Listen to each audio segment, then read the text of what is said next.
قربانی واجب ہونے کے شرائط۔ دوستو، قربانی کس شخص پر واجب ہے؟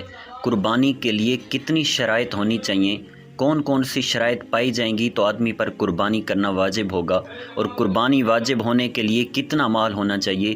یہ تمام ہر مسلمان کے لیے سیکھنا ضروری ہے تاکہ ہر مسلمان کو پتہ چل سکے کہ اس پر قربانی واجب ہے یا نہیں ہے۔ اس بارے میں آج یہ ہماری ویڈیو ہے۔ ویڈیو سٹارٹ کرنے سے پہلے تمام دوستوں سے گزارش ہے ہمارے فیس بک پیج کو فالو کریں، چینل کو ضرور سبسکرائب کریں، ویڈیو کو لائک اور ثواب کی نیت سے شیئر کریں۔ چلیے اب اپنی ویڈیو سٹارٹ کرتے ہیں۔ قربانی واجب ہونے کے شرائط۔ مسئلہ: قربانی واجب ہونے کے شرائط یہ ہیں۔ نمبر 1، اسلام، یعنی غیر مسلم پر قربانی واجب نہیں۔ نمبر 2، اقامت، یعنی مقیم ہونا، مسافر پر واجب نہیں۔ نمبر 3، تونگری، یعنی مالک نصاب ہونا۔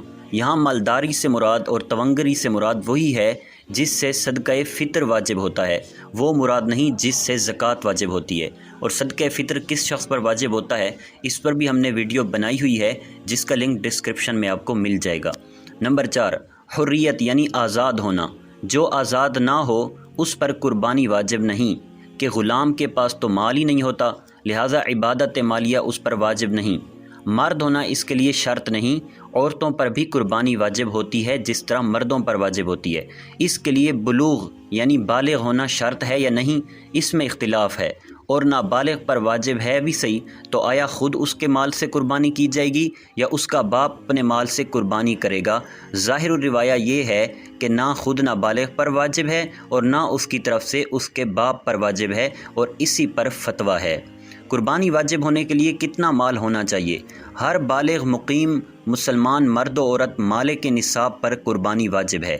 مالک نصاب ہونے سے مراد یہ ہے کہ اس شخص کے پاس 52.5 تولے چاندی یا اتنی مالیت کی رقم یا اتنی مالیت کا تجارت کا مال یا اتنی مالیت یعنی 52.5 تولے چاندی کی مالیت کا حاجت اصلیہ کے علاوہ سامان ہو، اور اس پر اللہ عز و جل یا بندوں کا اتنا قرضہ نہ ہو جسے ادا کر کے ذکر کردہ نصاب باقی نہ رہے۔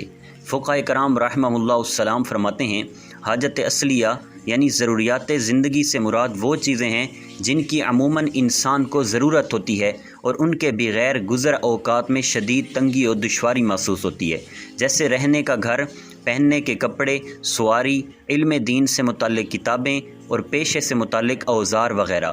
اگر حاجت اصلیہ کی تعریف پیش نظر رکھی جائے تو بخوبی معلوم ہوگا کہ ہمارے گھروں میں بے شمار چیزیں ایسی ہیں کہ جو حاجت اصلیہ میں داخل نہیں، چنانچہ اگر ان کی قیمت 52.5 تولہ چاندی کے برابر پہنچ گئی تو قربانی واجب ہوگی۔